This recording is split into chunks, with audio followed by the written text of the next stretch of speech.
গ্রামে থাকা যে কত সুবিধা সেটাই আজকে তোমাদের সঙ্গে শেয়ার করব বন্ধুরা। তো দেখো আজকে ভোরবেলা চলে এসেছি গ্রামে কাচাকুচি করতে। হ্যাঁ, বাড়িতে কাচাকুচি করি, কিন্তু আমার দেখো জলের ব্যবস্থা আছে, সবই আছে, কিন্তু জায়গাটা বড্ড ছোট। ভারী ভারী জিনিসগুলো না পুকুরে কাচাকুচি করতে ভীষণ ভীষণ ভালো হয়। তো আগেতে আমরা এই পুকুরে কাচাকুচি করতাম যখন গ্রামে থাকতাম।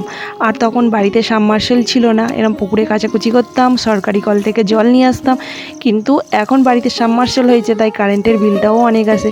তো আমাদের এখন কি বলবো, আয় কম থাকলেও কিন্তু মানে টাকা খরচ প্রচুর হয়। কিন্তু গ্রামে যখন থাকতাম তখন কিন্তু এইগুলো কিন্তু খরচ অনেক কম ছিল।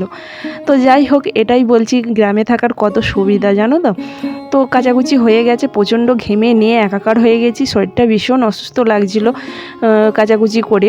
আর এই যে পুরনো বাড়ি আছে, এই পুরনো বাড়ি থেকে আমার কটা জিনিস নিয়ে গেলাম, কারণ মেলায় লাগবে। এই বড় কড়াইটা ছিল এখানে তোলা, এটা নিয়ে যাচ্ছি কারণ মেলায় তো লাগবে, অনেকটা মাংস হবে। তারপরে এই যে টোটো গাড়ি করে এখন ফিরছি, এই যে দেখতে পাচ্ছ এক বালতি কাচাকুচি করে নিয়ে যাচ্ছি। আর আজকে সকাল থেকে প্রচণ্ড পরিমাণ গরম দিচ্ছে, এত গরম দিচ্ছে কি বলবো।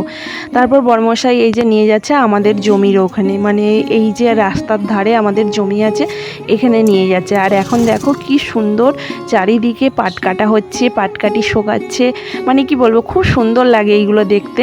তবে হ্যাঁ, পাট পচারও গন্ধ বেরোয়। আর এই যে পাট ছাড়াচ্ছে, আর ওই পাড়ের যে পাটগুলো দেখছো ওইগুলো হচ্ছে আমাদের জমির পাট।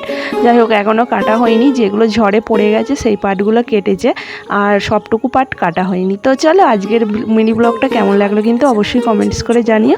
ভালো লাগলে চ্যানেলটিকে সাবস্ক্রাইব করে দিও, লাইক করে দিও, শেয়ার করে দিও। অবশ্যই যারা গ্রামে থাকো অবশ্যই কমেন্টস করে জানাতে পারো।